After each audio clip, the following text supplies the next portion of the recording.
Oui, bah effectivement, je suis naturaliste. J'aime bien observer la nature, mais tout en fait, pas que les loups. Mais j'ai démarré avec les mammifères. Et j'ai démarré surtout avec des mammifères nocturnes.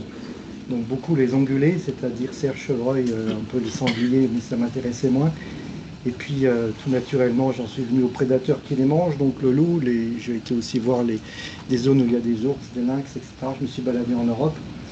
Et puis je passe beaucoup de temps à regarder aussi des insectes. Voilà, tout à l'heure, j'ai te faire un petit tour et je regardais plus les insectes qu'autre chose. Je vous emmène à travers l'Europe avec cette espèce qui a des capacités de dispersion hors du commun.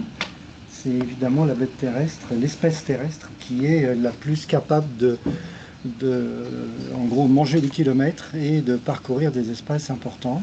Mais il y a des grandes disparités en fonction de l'origine des populations et puis évidemment des territoires traversés. Donc là, vous avez un loup italien dans le parc national des Abruzzes. Et pour la petite histoire, j'étais assis sur un caillou au soleil, mais alors en évidence, c'est 8 heures du matin, il y a du soleil. Et cet animal sort de l'ombre à gauche, j'ai entendu marcher avant de le voir. Et quand je l'ai vu, je me suis dit, zut, il va se sauver.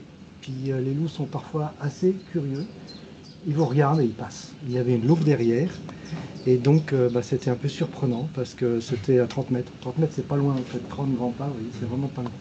Voilà. Bon, ils sont passés tous les deux. Et il y a ce côté curieux qui est parfois très évident dans les rencontres. Et parfois, il a peur comme ça peut arriver et il va partir en courant. Bon, les loups italiens, vous savez, c'est une population qui a beaucoup diminué. On va voir quelques cartes, mais c'est aussi une population qui a une capacité d'expansion extraordinaire depuis 50 ans. Alors, je vais prendre les petites flèches qui sont là. Extraordinaire. Bon, quelques photos pour vous situer un petit peu les tailles et les espèces. Bon, vous connaissez un renard. Et alors, ce qu'il y a de sympathique, c'est qu'on a comme ça quelques photos au même endroit. Donc, ben non, si je vais pas dans le bon sens. Voilà un loup mâle assez costaud, exactement en lieu et place d'un renard. Si je passe trop vite, peut-être en visio, ça passe pas si vite. Alors, il faut que je fasse attention. Donc, je reviens au loup. Et c'est Alfonso Arta Sanchez qui a fait ces photos. J'avais amené un piège photo là-bas en 95. Alors il m'a regardé un peu comme un geek électronique, qu'est-ce que c'est que ce jouet?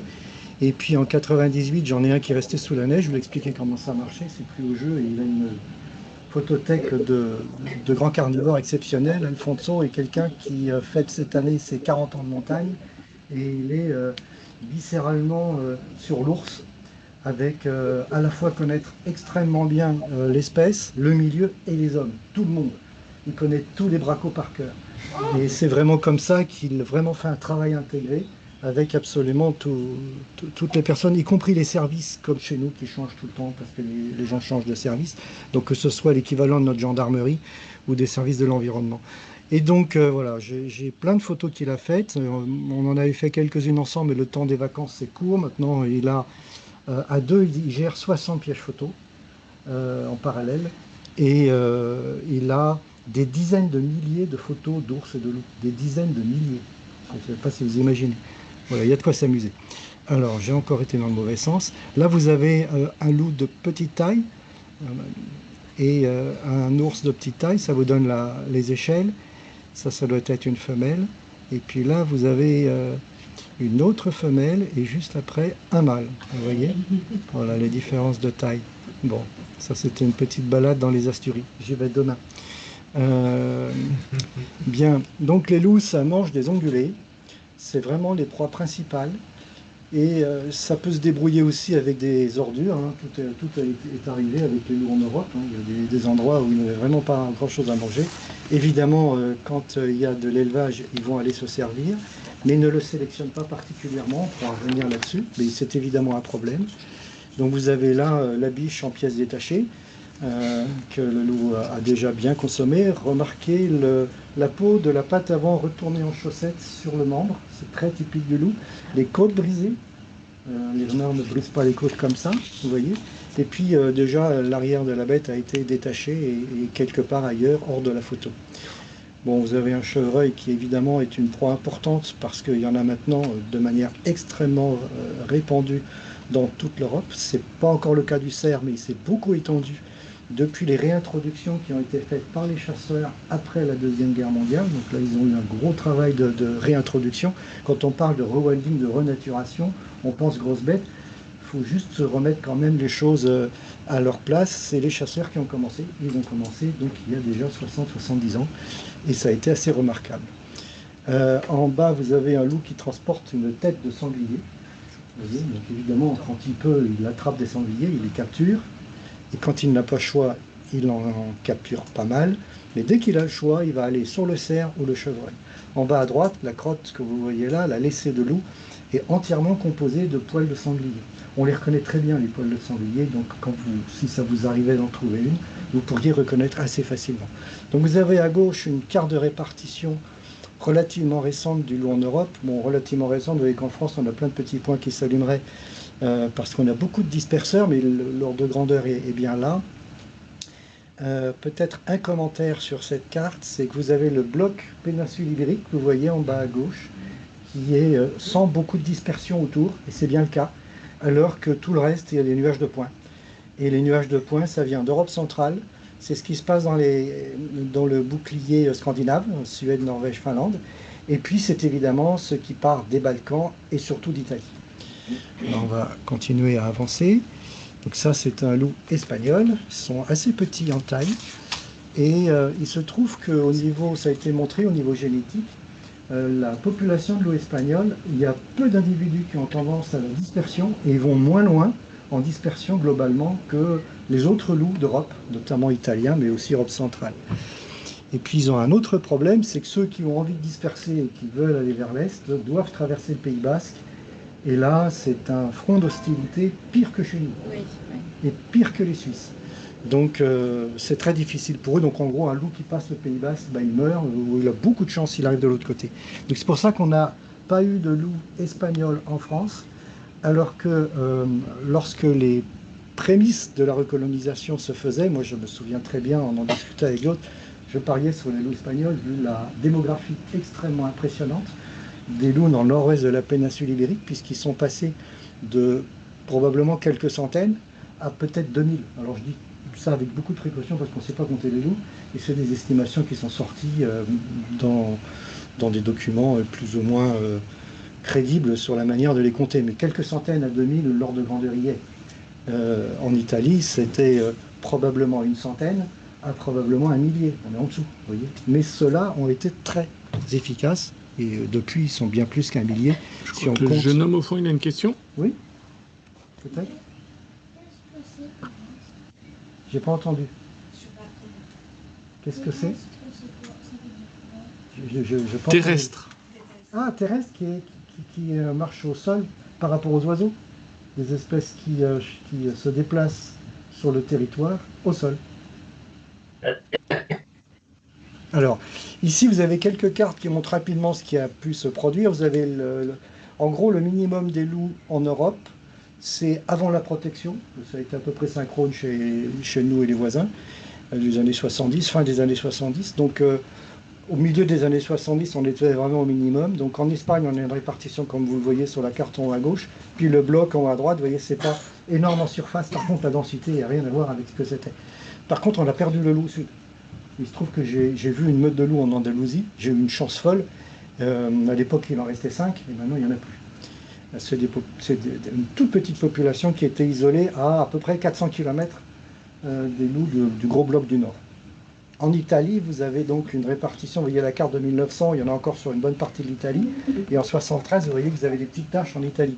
Puis ça réaugmente très vite, et en 2020, en gros, on en a presque partout, sauf les îles, et la plaine du Pô, parce que je ne sais pas si vous voyez la plaine du Pô, c'est de l'agriculture, il n'y a pas beaucoup de forêt, donc c'est pas évident. Et donc vous avez les étapes de recolonisation qu'on voit en bas à gauche. Ça a été vraiment une recolonisation rapide. Ici, vous avez ce qui s'est passé en France. Alors François de Beaufort, qui était un professeur du muséum, il a passé 20 ans de sa vie, en plus de toutes ses autres activités, à aller chercher chez les particuliers, beaucoup chez les particuliers, et dans les musées et partout, tous les indices de la présence du loup passé. Et il a fait la première thèse en écologie historique, c'est-à-dire que basée uniquement sur des écrits et des restes. Alors c'était des loups naturalisés, des collections, des récits de chasse, dont de chasse à courre notamment. Et il a pu retracer toutes ces cartes de régression qui montrent que, en fait, la guerre de 70 et la Première Guerre mondiale ont donné des répits aux loups pendant que les gens faisaient autre chose, hélas. Et donc ils auraient pu disparaître avant. Mais en fait, ils ont disparu entre deux guerres. Donc là, vous voyez une carte 1923. Les derniers, c'est 1930. Et ça se passe dans la carte en bas à droite. Vous voyez, on est aux confins de Dordogne, Charente, Vienne, Haute-Vienne. Et là, on est donc dans les années 30. Et la régression a été relativement rapide. Alors elle a été rapide parce que tout simplement on a payé pour les destructions. Hein. Quand on fait des primes et qu'on empoisonne, ça va assez vite. Mais avant, ce n'était pas le cas, et donc on avait des loups partout encore en 1800. En 1800, il estimait qu'il pouvait y avoir entre 5 et 10 000 loups en France. On est loin. Non, on a déjà 1000 loups, on ne va pas se plaindre, mais voilà, on n'est pas au niveau de ce qu'il y avait en 1800. Ici, je vous emmène en Espagne parce que quand je vous montre les cartes de François de Beaufort qui montrent les dernières présences dans le sud-ouest, ça ressemblait un peu à ces paysages. Alors pas le bâti magnifique qui est devant nous, qui est un parc de contention de moutons traditionnels de Castille. Donc vous avez un entourage de murs avec un toit de genêt. C'est des genêts, donc c'est très costaud et les loups ne rentrent a priori pas à l'intérieur et parquaient les moutons dedans. Mais regardez derrière, c'est de la lande à bruyère et c'est très haut et très dense. Et en fait, on avait des landes à bruyère très hautes et très denses sur d'assez grandes surfaces entre deux guerres, et c'était des déprises du fait des paysans morts à la guerre. Donc c'est encore une fois les conséquences de la guerre. Et cette fois-ci, dans le paysage, il y avait des blocs comme ça de landes qui ont été les derniers refuges. Il a disparu de la plaine, il est revenu par la montagne, venant d'Italie. En montagne, à l'époque, dans les années 30, il y a du monde absolument partout. Le moindre ondulé sauvage est dérangé en permanence. On n'imagine pas, mais il y a des usages partout, depuis des milliers d'années. La montagne est occupée depuis largement une série de cartes avec la progression de la répartition. Vous avez une carte de 1995 pour la partie française à gauche, puis on n'a pas encore d'installation en Allemagne, vous allez en avoir sur les cartes suivantes. Mais vous notez qu'on commence à avoir des loups bien présents dans le Mercantour, vous voyez les petits points bleus. Le Mercantour, c'est le parc national à la frontière italienne. Et les loups sont là officiellement depuis 3 ans, hein, c'est 92. Ils étaient là un peu avant. Vous savez, on a eu 2 loups qui ont été tués en 87 et 89. Évidemment, c'était des Italiens, enfin de la lignée italienne. Et simplement, à l'époque, on n'avait pas encore estimé qu'ils s'installaient. Alors, nous arrivons en Allemagne à la frontière polonaise. Vous voyez la frontière à droite de Berlin qui est celle partagée entre l'Allemagne et la Pologne. On est au sud avec un massif forestier. Ça a été une tête de pont des loups qui en Pologne sont plutôt à l'est du pays, à la frontière avec l'Ukraine et la Biélorussie. Et donc on a une colonisation qui démarre sur ce point-là. Et vous voyez qu'en France, en 2000, ça commence à s'étendre dans les Préalpes. Et on va voir la série de cartes qui suivent. Donc on part de ce point-là en Allemagne entouré en rouge. Et ça va être assez rapide. Alors côté français, ça s'étend aussi bien dans l'ensemble alpin. Ça a été plus rapide au sud qu'au nord. Au nord, il y a eu beaucoup de conflits. Et la colonisation a été lente, avec beaucoup de tensions, probablement aussi beaucoup de pertes. Il y en a partout, des pertes de loups, mais là, ça a été probablement assez fort. Et vous voyez qu'en Allemagne, ça progresse, et ça va progresser très très vite. Et ça va progresser 1,5 fois plus vite qu'en France, en Allemagne, alors que ça se fait en pleine. Ça, c'est vraiment à souligner. Chez nous, on a un frein radical dès que ça sort des montagnes. Et il y a aussi un truc très phénoménal. Regardez la progression, on est en 2015-2016. Donc nous, on commence à en avoir dans le Massif central. Les Pyrénées, en fait, il y en a eu très tôt. Vous voyez la Lorraine, les Vosges. Alors, petit commentaire à ce stade. Le premier couple de loups est repéré par Patrick Orméa lors d'un comptage au chamois. D'ailleurs, il ne l'a pas dit aux chasseurs avec lesquels il était ce jour-là. On a téléphoné au parc. Écoutez, là, je crois que j'ai une nouvelle un petit peu gênante à traiter. Et ils ont tué ça jusqu'à ce que Terre Sauvage sorte l'info. Bon, bref. En 94, on a un loup qui se promène dans les Vosges. Ça fait la une du journal télé et il meurt 3 semaines après. En 97, un camion percute un loup dans le Cantal, c'est le premier massif central. On a des bruits de couloir dans les années 90 dans les Pyrénées, mais c'est en 99 qu'il y a une première donnée sûre.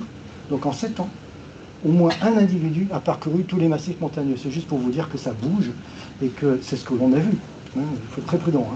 En écologie, il faut être très prudent, mais voilà, pour ce qu'on a vu, on sait qu'en 7 ans, on a au moins un individu qui a déjà parcouru tous les massifs français. Il y a un truc qui est très curieux, c'est qu'on va avoir une installation dans les Vosges avec une reproduction en 2013, on est avant cette carte de 2015. Il y a peut-être eu une reproduction récente, on verra si on a une confirmation prochainement, mais sinon, à part ça, rien d'autre. Bon, les lynx et les loups dans les Vosges ont des difficultés avec les chasseurs à l'affût. Vous savez, là, on a une méthode de chasse où le gars il est tout seul sur son perchoir et il n'a pas de témoin. Donc c'est un gros problème. Dans le Jura, il y a des battues. Mais ce que je voulais dire, c'est que c'est très curieux de ne pas avoir eu d'installation dans le Jura avant. Et elle est récente, l'installation dans le Jura. Et elle se confronte au fromage de comté avec l'élevage et donc une très forte opposition du monde de l'élevage. Et en gros, les loups sont tués. Hein. Donc, mais excuse-moi, le comté, c'est avec le lait de vache? Oui, et donc les loups mangent des vaches, absolument. Oui, oui, ils le font déjà en Espagne. Alors, ils en mangent très peu, mais une vache, ça coûte cher. Et puis une vache, ça veut dire un écho pas possible dans la presse. Et tout de suite, vous connaissez la logique de la presse et de comment les médias traitent l'information. Donc on en fait une montagne, alors que bon, ça doit pouvoir se gérer. Donc on continue en Allemagne, avec, vous voyez, une progression encore plus forte. Alors les points bleus, c'est les meutes avec jeunes. Vous voyez un petit peu, le truc est assez spectaculaire. Et là, il y a un autre phénomène qui joue. Et en France, ça continue le bruit de fond sur, en gros, les mêmes espaces, avec quelques bêtes qui se baladent maintenant en Bourgogne, en 2019. Mais ce qui est remarquable en Allemagne, alors ça c'est encore aussi un produit des conflits mondiaux, c'est que c'est blindé de camps militaires, notamment américains. Les Américains qui ont 800 bases dans le monde. Bon, ils en ont quelques-unes en Allemagne. Il n'y a pas que il y a l'OTAN en particulier. Et ce qui est assez incroyable, c'est que pour la grande faune, c'est beaucoup plus sécure d'être dans une base militaire que dans une forêt normale, y compris dans une forêt réserve naturelle. Et un des plus vieux cerfs français, 21 ans, est mort dans le champ de tir de missiles de la Courtine. Vous voyez ? Il n'y a pas beaucoup de cerfs qui atteignent 20 ans en France. Hein. Donc voilà, on ne va pas applaudir sur les camps militaires, c'est un fait. Ça fait partie des éléments qui font qu'on a eu des points d'appui extrêmement importants dans cette partie du territoire. Alors, voilà un loup que j'ai pu photographier en Roumanie. Gros format hein, par rapport à l'habitude des loups espagnols et italiens, nettement plus modestes. J'avais fait exprès de ne pas cadrer trop serré pour voir la meule. Ça signe des paysages de Roumanie. On avait des meules comme ça dans le Massif central partout, hein, dans les années 70-80, pour ceux qui les ont vus. Et ça a disparu. Oui. Une question par rapport aux loups qui se sont installés dans les Vosges et même juste à côté, un peu plus à l'ouest. Oui. Est-ce que c'est l'espèce d'Europe centrale ou c'est l'espèce Non, c'est pratiquement, enfin, jusque ce 2000, je crois que c'est 2018, où nous avons le premier signalement d'Europe centrale. Encore une fois, ce qui est vu, hein, mais bon, c'est assez récent. Ça n'a cessé d'augmenter que depuis. Donc maintenant, on a de plus en plus d'individus d'Europe centrale, mais je pense qu'on est en dessous de 5% de ce que nous avons en France. Donc pour l'essentiel, c'est encore la lignée italienne. Bon, et donc celui-ci en Roumanie, et par contre, quand on dit Europe centrale, ça peut venir de Pologne, ça peut venir aussi de l'ancienne Tchécoslovaquie ou des Balkans. Et là, les généticiens savent distinguer tout ça. Alors voilà une belle photo, n'est-ce pas, qui vous montre juste une image en Allemagne où bon, bah, il y a des entraînements avec les chars, et puis c'est un jeune loup de l'année, hein. Il regarde le char, c'est pas un problème, il n'a jamais été tiré par un char, donc il n'a pas spécialement, enfin il va se pousser, quoi, c'est tout. Mais c'est assez cocasse. On va reprendre une série de cartes, cette fois-ci avec plus précision, et à partir de 2010, vous voyez, donc déjà l'installation, ça a 10 ans, et vous voyez à nouveau, on a la progression, donc je vais la passer comme ça relativement vite, un peu comme un film, 2013-14, 14-15, vous voyez à nouveau cette progression en écharpe, qui presque prend une ligne un peu logique, enfin logique j'en sais rien, mais en tout cas une ligne. Et puis vous voyez qu'au bout, ben, il y a des endroits très très humanisés, puisqu'on a les Pays-Bas, au nord on a le Danemark, évidemment des loups sont allés se balader jusqu'à la pointe du Danemark, et c'est en 2018 qu'on a la première présence aux Pays-Bas, dès l'année suivante, la première reproduction. L'année suivante en Flandre, donc la partie belge, la partie nord, en Wallonie l'année d'après, et chez nous, non, on n'a pas de reproduction en pleine. Hein. Donc je vous rappelle, une fois et demie plus vite, et vous voyez que quand même aux Pays-Bas, on est à la moitié de la densité d'Île-de-France, en densité humaine sur l'ensemble du pays. Donc c'est pas un endroit désert, hein. Il y a du monde, il y a des infrastructures partout. Évidemment, il y a des loups qui sont tués sur les routes, ça c'est un grand classique, mais pas au point de gêner l'expansion. Et on continue à augmenter. Puis là, je vais faire un tout petit zoom sur le Pays-Bas, où on voit le cercle rouge, qui en fait ça correspond au Véluve. C'est un très grand massif forestier, composite en fait, pas que forestier, c'est avec des zones où on a des landes, la bruyère, on a des zones humides magnifiques, et encore une fois, un grand camp militaire, des forêts privées et des forêts publiques. Le camp militaire est très intéressant, j'ai pu m'y rendre. Il y a des expériences là-bas qui font sur le pâturage, en ayant mis, alors c'est dans des enclos, des bisons, des aurochs reconstitués, des chevaux, etc. Voilà un paysage de cet endroit absolument étonnant. Alors, on a vraiment des milieux naturels de très grand intérêt avec à la fois les cortèges floristiques des Landes, mais c'est les insectes associés, enfin bon, c'est d'autres sujets, mais c'est quand même à signaler. C'est vraiment très très beau, alors que les Pays-Bas, bah, on a l'image des polders, c'est totalement artificiel. On a de l'agriculture intensive, mais bien violente, mais comme nous, hein, je veux dire, pas pire. Mais voilà, c'est très contrasté. On a du très bon et du très mauvais, mais chez nous aussi, on a du très bon et du très dur. Et là, c'est un truc un peu de fou qui a été conçu par Franz Vera. Alors, il était venu présenter son livre en 2001.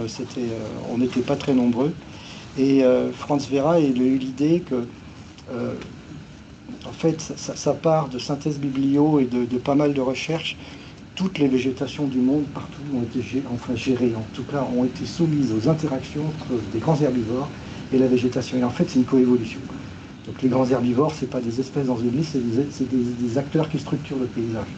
Et c'est super important parce que cette structuration est à la source de toute une biodiversité associée.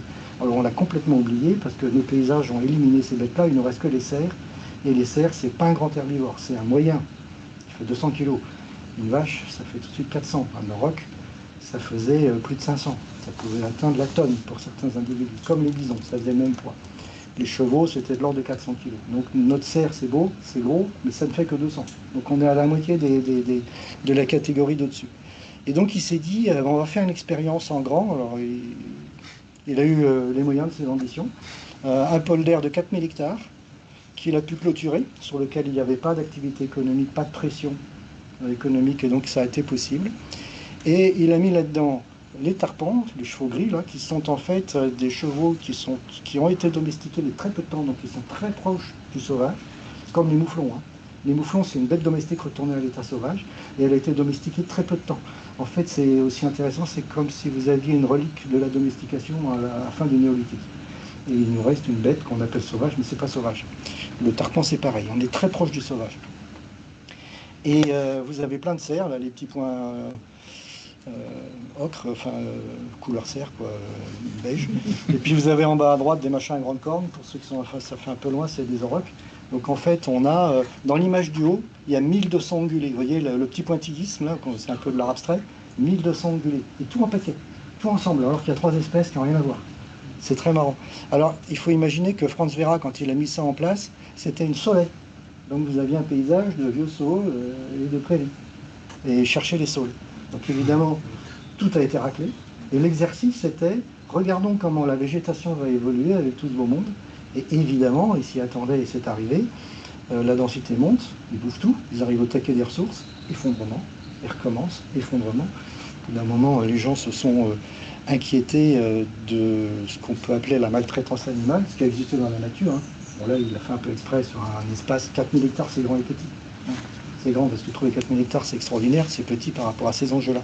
Mais c'était intéressant de le faire. Je pense qu'ils ont regardé en détail comment évoluait la végétation. Un truc qui est intéressant, les aurochs ne sont pas nombreux parce que, en fait, quand la longueur de l'air descend tout de 7 cm, ils ne savent pas l'attraper. Donc, comme il y a une pression terrible, on est au seuil de limite, ce qui fait que ça a limité les aurochs qui ont été bien plus nombreux il y a une vingtaine ou une trentaine d'années. Au démarrage de l'exercice. Bon, je vous montre ça parce que les Pays-Bas, c'est vraiment un pays de contraste. Ça a été les premiers à vraiment domestiquer la nature, mais ils ont aussi été pionniers dans tout ce qui est réhabilitation-restauration. Ils ont été très bons sur les passages faunes.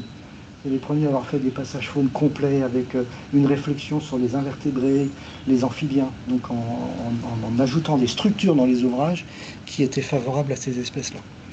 Voilà. Ici, c'est un loup qui s'est promené il est né en Allemagne, il a traversé Pays-Bas, Belgique, Luxembourg, et il a eu la mauvaise idée de venir en France, où 3 semaines après, il a été tué. Il faut dire aussi qu'il a eu une autre mauvaise idée, il est allé dans une cour de ferme. Ah. Voilà. Donc là, vous avez 600 km d'un bout à l'autre, mais en fait, il en a fait plus de 1000, largement, avec toutes ces pérégrinations. Mais ça, c'est juste une illustration. On a pas mal d'individus. Alors, si vous voulez, la dispersion, normalement, des loups de la lignée italienne, c'est de l'ordre de 110-120 km. Ça, c'est la moyenne de dispersion. Il y en a qui font moins, il y en a qui font plus. Et dans ceux qui font plus, on peut dépasser 1500 km. C'est là que c'est étonnant. Alors c'est peu d'individus, et c'est pour ça qu'on en a qui arrivent au Finistère. Vous voyez, et qu'il est normal que l'on puisse voir des loups absolument partout, sauf en mer. Ça s'arrête à la côte. Et là, vous avez 4 illustrations de 4 individus qui ont fait des déplacements. Alors, on a peu d'informations, mais c'est lié à la mise en commun des bases de données génétiques. Mais ce qui va vous intéresser, c'est celui qui est en haut à gauche. Regardez, qui part de la Tchéquie. Il va dans le nord de la Tchéquie. Il part à la limite suisse. Ça doit se passer en Allemagne. Le point n'a pas l'air d'être en Suisse. Et puis, pas de chance, il se fait tuer par une voiture à l'entrée de Fontainebleau. C'est le deuxième de l'Île-de-France. Mais il n'a pas vécu longtemps en Île-de-France. Vous voyez un itinéraire où il fait quand même 1370 km. Et puis vous en avez d'autres qui ont fait des jolies boucles aussi, dont par exemple celui qui part de la frontière Pays-Bas-Allemagne en bas à droite et qui finit dans les Pyrénées.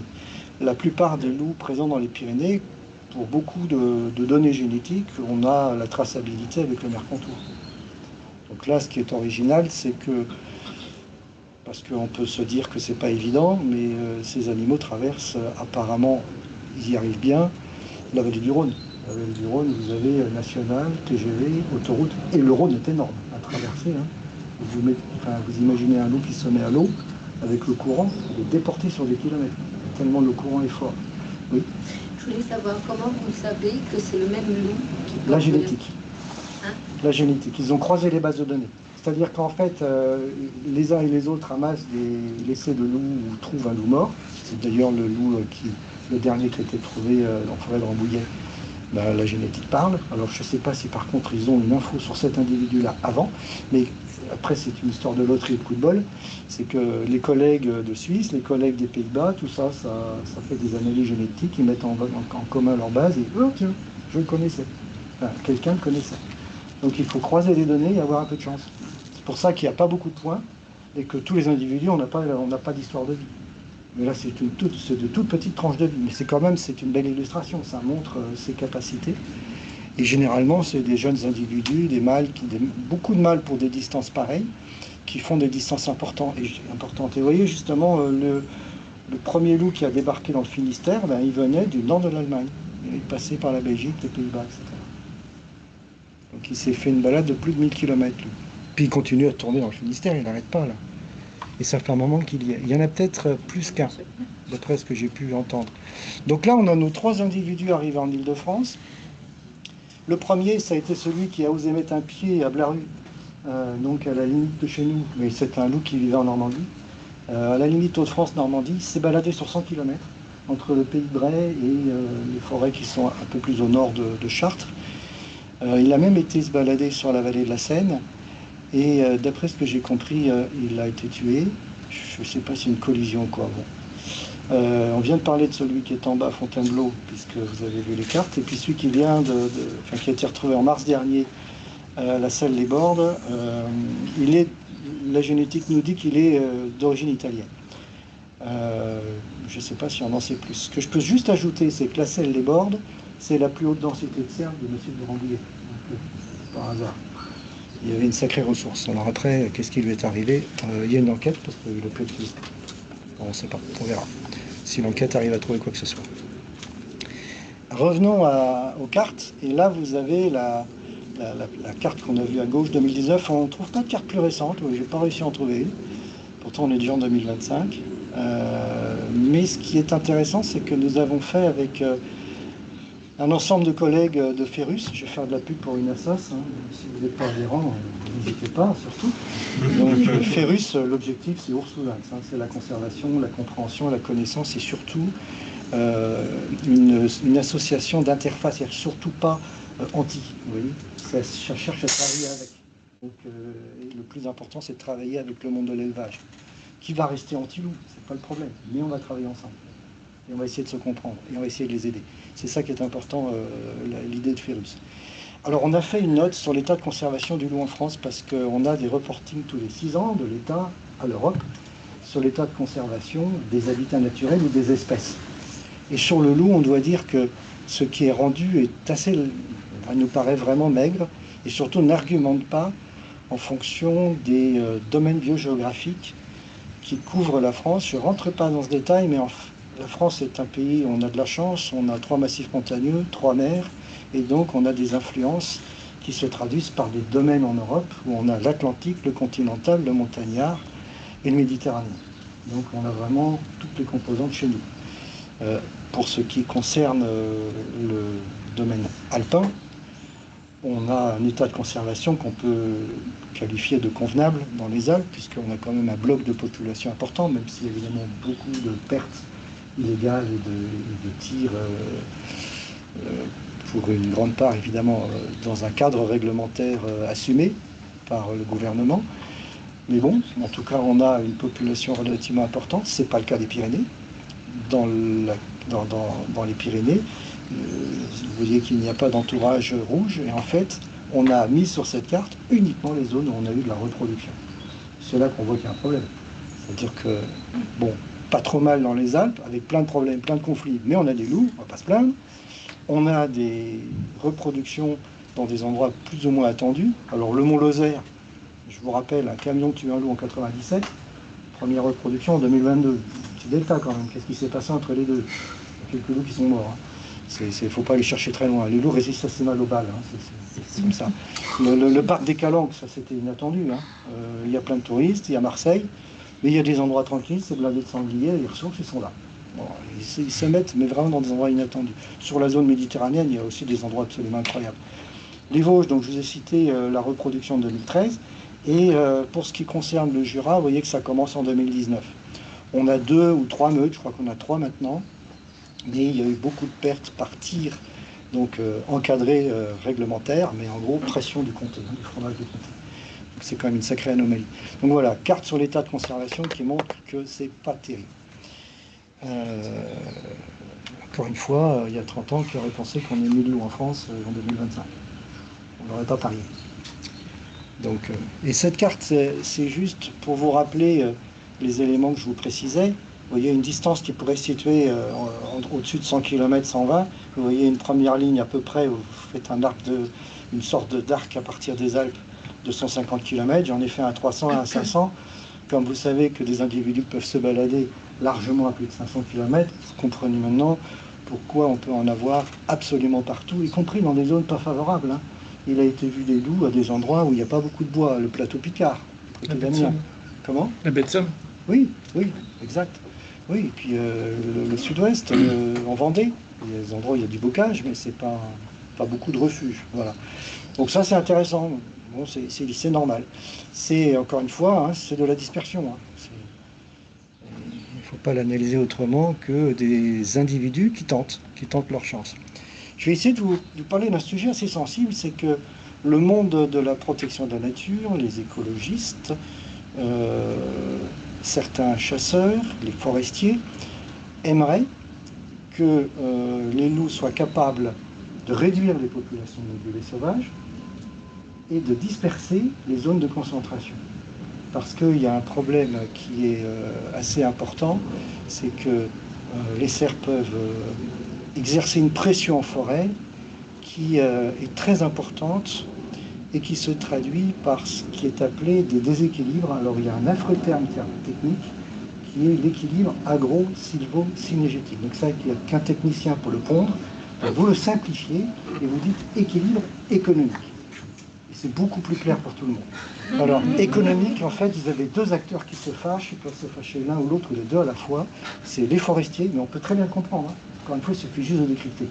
Ou les agriculteurs. Donc quand vous avez, là vous avez un certain nombre de biches, des jeunes et des jeunes cerfs. Il y en avait 100. Donc je n'ai pas pu prendre les 100 animaux, c'est un petit peu fatras dans tous les sens. Mais on voit encore dans certaines populations des gros paquets.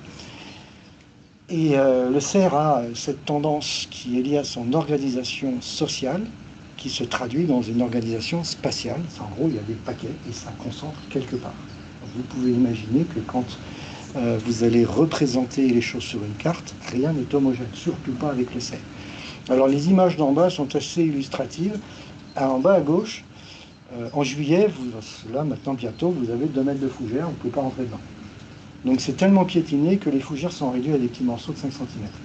Et là, la présence des cerfs est très très forte. Donc ils viennent passer beaucoup de temps. Alors ça se fait progressivement, mais vous faites la photo en février, c'est ce qui se passe. Au milieu, vous voyez des tiges vertes C'était un roncier, on ne voyait pas à travers. Tout est mangé, il reste que les tiges. Ça, c'est un excellent indice. Vous pouvez faire ça depuis la voiture. Quand vous prenez l'habitude et vous regardez les ronciers, vous allez voir qu'ils sont bien consommés. Vous avez les crottes de cerf dans les ronciers. Et vous pouvez cartographier la présence comme ça, juste en roulant, et s'il y a assez de chemin. Je dis ça parce que c'est vraiment très très visuel. Et on peut se faire des gradients de consommation de la ronce, et donc des cartes assez précises. Je l'ai fait sur des grandes forêts. Et puis à droite, c'est une forêt normande sur silex. Vous notez qu'il n'y a à peu près rien. Alors c'est une photo prise en hiver, évidemment. Mais quand même, on n'a à peu près rien au niveau du sol. Et puis, il se dessine presque un plafond qui se verrait mieux avec les feuilles, comme vous avez un plafond dans les champs avec les vaches, vous voyez. En gros, tout est mangé depuis le sol jusqu'à ce que l'animal puisse un peu atteindre en levant la tête. Donc, juste des illustrations de paquets d'animaux, c'est des comportements sociaux normaux. Et effectivement, si les loups étaient capables de réduire les populations et de les disperser, ça arrangerait tout le monde. Parce qu'on se dirait que le loup fait son action écologique sur ce sujet épineux, encore une fois, sur cet équilibre économique, avec des acteurs qui peuvent réellement se fâcher. Alors, je vais vous montrer d'autres images pour vous illustrer ça autrement. Là, c'est pas de l'art abstrait, ça vient de Google Earth, et vous voyez le réticule dans la surface, c'est un champ de colza, c'est des coulées de serre. Donc maintenant, il m'arrive de chercher les cerfs sur Google Earth. Ou sur Géoportail. Il faut avoir le bol que la culture est la bonne, qu'on est au bon endroit et que la photo est à la bonne date. Bon, sinon on voit rien. Mais c'est juste pour la petite histoire, c'est marrant. Mais je vais vous montrer le même champ. Attention, c'est un choc. Et donc il y a une ferme. Le gars, il n'en a rien à cirer. Et là, il y avait 20 cerfs dans le paysage. Et ils y sont 2 mois et demi de l'année. Ils ne vont pas en forêt. Ils ont l'eau parce que la rosée du matin suffit, ils économisent l'eau, les cerfs ne sont pas des bêtes qui vont boire, très rarement. Donc ça suffit. Le colza, c'est très bon à manger, ils en mangent plein. Vous voyez que le colza est haut, même le très grand cerf à droite, il a du mal à ce que les yeux dépassent le colza. Il le fait s'il lève la tête. Mais là, bon, vous voyez, aucun cerf n'a la tête. Si, au fond, on en voit un, il a levé la tête plus fort. Vous voyez, c'est un peu ça. Et donc, même le grand cerf couché, on ne voit rien. Donc, ils ont le gîte, le couvert, et ils y passent 2 mois et demi. Alors, si on ne va pas les embêter dans le champ, ils vont rentrer là-dedans, ça part au courant, hein, c'est sûr. Mais c'est tout à fait étonnant. Et alors, vous pouvez imaginer qu'il y a un certain coût économique, parce que le gars... Je pense qu'il demande à la fédération de chasse que l'expert passe, qu'il fasse une évaluation des dégâts, et ça coûte combien, hein? Rien n'est gratuit. Et les fédés de chasse, elles sont en limite économique. Mais pas avec le cerf, avec le sanglier en général. Ça coûte une fortune, les sangliers. Donc ça, c'est d'autres sujets économiques qui sont aussi à connaître. Alors le cerf en bas à droite, quand même, c'est vraiment un cerf avec des bois très impressionnants. Il porte 20 pointes, il a des bois très très épais. Et en fait, il est issu d'une population qui a connu un renforcement, mais je vous en reparlerai après, qui est une histoire assez étonnante. Quelques cartes qui vous montrent d'où on vient avec le cerf. Je vous disais l'importance de ce qu'ont fait les chasseurs dans les années 50. À gauche, vous avez dans la couleur un petit peu bleutée foncée, la situation 1900. Et puis en grisé en 2000. Vous voyez que l'écart est énorme. En gros, après la Révolution française, il y a une abolition des privilèges, dont la chasse. Et puis le temps que les gens s'équipent et s'organisent, en gros, ils ont à peu près tué tous les cerfs de France et de Navarre, les chevreuils et les sangliers, et les populations d'ongulés étaient très très basses. Il n'y en avait plus rien en montagne, vous voyez, à part les Vosges. Alpes, Massif central, Pyrénées, il y a une population qui est en fait une population espagnole, c'est la forêt d'Irati, qui déborde chez nous. Donc c'était pas du tout un aplat aussi grand que ça. C'est une représentation administrative. Vous avez encore des cerfs en Sologne. Les grandes forêts royales autour de Paris, ils n'ont pas été éliminés, mais c'est tombé très très bas. Des forêts normandes, un petit peu en Bretagne, une forêt paumée dans la Manche, vous voyez le Cotentin, c'est la forêt de Cerisy. C'est une des plus petites populations de cerfs, une des plus isolées de France, très étonnant, qui est toujours là, qui avait subsisté. Voilà, bon, mis à part ce mouchetis qui est relativement faible, des populations extrêmement réduites. Et puis vous avez des cartes de progression, alors vous allez trouver ça sur le site de l'OFB, vous pouvez regarder par tranche de 5 ans et on voit l'évolution, c'est très sympa à voir. Si vous connaissez certaines régions, vous pouvez voir si les cerfs sont arrivés récemment, s'ils ne sont pas encore là, vous pouvez peut-être voir des zones où ça pourrait arriver. Et l'expansion est importante. Je peux vous dire qu'il y a beaucoup de forestiers qui n'apprécient pas du tout. Parce qu'en fait, un forestier qui fait du chêne, il a besoin d'avoir de la lumière. Quand il y a de la lumière, il y a des choses à manger, les cerfs y vont. Voilà, il y a une difficulté technique à faire du chêne avec beaucoup de cerfs. Là encore, on peut le comprendre. Moi, je comprends très bien, hein, mais voilà. On a des usages, on a une histoire, on ne peut pas faire tout et n'importe quoi, mais c'est intéressant de comprendre toutes ces règles du jeu. Là, vous avez les progressions des plans de chasse. Autant on ne sait pas compter les animaux, autant on sait les tirer. Enfin, il y a des gens qui savent, et on sait compter ce qui meurt. Et vous voyez que ça, c'est des courbes qui sont très cohérentes, hein, qui montrent bien l'évolution. Alors, comment ça a monté comme ça? Pour les chevreuils et les cerfs, c'est lié au plan de chasse. C'est-à-dire qu'en fait, en 79, il a été décidé, après les réintroductions faites par la chasse, et c'est le monde de la chasse qui s'est organisé, à créer un plan de chasse. Un plan de chasse, on estime qu'il y a 100 bêtes. Les cerfs, ça fait 20% par an, donc on suppose qu'il y en aura 120, alors on en tue 20, comme ça on reste à 100. Voilà. C'est ça le principe du plan de chasse. En fait, on se trompe. Quand on dit qu'il y en a 100, en fait, il y en a 150. C'est souvent ça. Hein. Donc, c'est pas 150 qu'il y a l'année d'après, c'est 150 avec 20%. Donc, on est presque à 200. Et vous pouvez imaginer assez vite qu'en quelques années, on a doublé, alors qu'on pensait avoir stabilisé. Et donc, on a eu des crises comme ça de croissance, avec un peu comme les Pays-Bas, mais c'est moins grave. Ça monte relativement haut, les gens se fâchent, ça redescend brutalement parce que monsieur le préfet est assailli par les agriculteurs et les forestiers. Bon, on a une gestion un petit peu chaotique. Ce qui pose d'ailleurs pas mal de problèmes parce que quand il y a la réduction brutale, comme il n'y a pas de critères de tir, en gros les vieux cerfs meurent dans l'hiver qui suit. Donc c'est toujours un peu fâcheux. Mais néanmoins, vous voyez qu'on en était, alors c'est des données de 2021 ou 2022, 70 000 cerfs tués, sachant que ça pourrait représenter 20% de l'accroissement, mais quand vous voyez la forme de la courbe, en fait les réalisations sont relativement importantes, mais probablement encore il y a des sous-estimations. Donc ça veut dire qu'on a, alors attendez, si je sais calculer, 5 fois plus, 5 fois 7, 35, on a entre 300 et 400 000 cerfs en France, en dessous de 500 000. Il vaut mieux prendre des grandes ordres de grandeur, il ne faut pas chercher les chiffres précis. Oui. Avec ça, du coup, ils ne se rendent pas compte que le plan de chasse, il faut peut-être le changer ou... Non, c'est bien, c'est un bon principe. Simplement, il faut arriver à être plus précis sur les estimations. Et du coup, en fait, les acteurs ne cherchent plus à dire il y a combien de cerfs. Ils regardent comment évolue le plan de chasse en fonction du fait que, par exemple, on demande d'en tuer 100. Si l'ensemble des chasseurs à qui on demande d'en tuer 100 n'en tuent que 50, il y a un problème. C'est qu'ils ne les trouvent pas. Donc on en demande trop. Donc on réajuste comme ça. Et si on est à 80%, c'est bien. S'il y a effectivement 80 bêtes tuées alors qu'on en a demandé 100, c'est qu'on est dans les clous. C'est ça l'idée. Et du coup, ça s'ajuste bon normalement de cette manière-là. Après, c'est des questions d'objectifs, parce qu'on peut aussi, si dans le meilleur des mondes, pour nous, protecteurs de la nature, on laissait monter les populations, on pourrait baisser les plans et ça augmenterait vachement plus vite. Mais bon. C'est encore une fois, hein, c'est des seuils économiques tout ça, hein, avec des tensions importantes.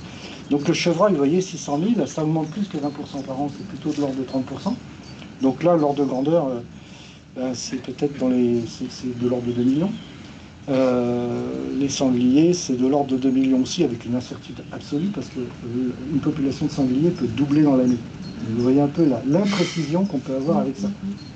Ils peuvent doubler dans l'année parce qu'ils ont un petit peu de chance. Les chasseurs les ont préservés pour avoir du stock à tirer. Je suis un peu cru en disant mais c'est à peu près ce qui se passe. Donc ils ont de quoi vendre de la chasse et ça rapporte pas mal. Le deuxième point, c'est que certains ont fait les mauvais élèves, ils ont mis des cochons dedans en les croisant, donc ça a fait des métiers productifs. Heureusement, c'est pas trop arrivé, mais c'est arrivé quand même. Le deuxième point, l'agriculture est très productive et ils mangent bien pendant tout le printemps et l'été, donc ils engraissent. Et le dernier phénomène, vous le connaissez, c'est le réchauffement. Ils ont des petits en janvier, il fait pas froid. On ne connaît plus hein, les moins 10 de novembre pendant 10 jours. Je ne sais pas si ça vous dit quelque chose, mais il y a 30 ans, tous les mois de novembre, on avait un moins 10 pendant plusieurs jours, voire une semaine. C'était normal. Quand on arrive à moins 10 une fois, on se demande ce qui se passe. Bref, donc les sangliers, ils s'en sont très bien sortis. Regardez la forme de la courbe. Apparemment, on n'est pas au taquet des ressources. Hein. Ça peut monter beaucoup plus haut. Alors par contre, ça pose problème, parce qu'il y a plein de populations monter très très haut en densité, ce qui perturbe beaucoup les milieux naturels. Alors de la part d'un biologiste, dire qu'il y en a trop, on peut se dire tiens, c'est quand même étonnant. Mais il y a vraiment des forêts où vous avez par terre de la boue. Les mares, c'est des champs de boue.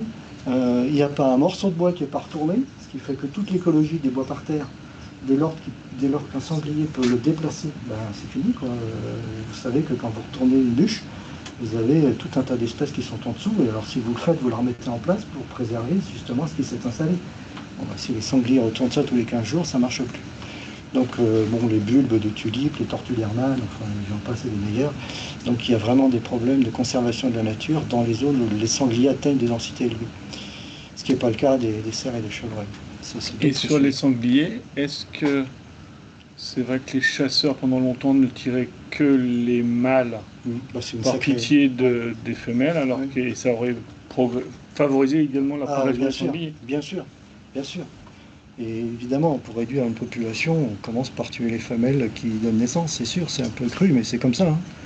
C'est évident. Et là, en termes de gestion de l'espace, c'est important. Encore une fois, on n'a plus de loups en France, hein. Ils ne font pas le boulot. Donc, Alors, donc, la question qui vient, c'est réduction et dispersion. Donc là, je vous montre un petit paquet de biches, ils ne sont pas très nombreux en Normandie. Et je vais vous emmener voir quelques images sur la relation qu'il peut y avoir la distance de fuite entre les cerfs et les loups.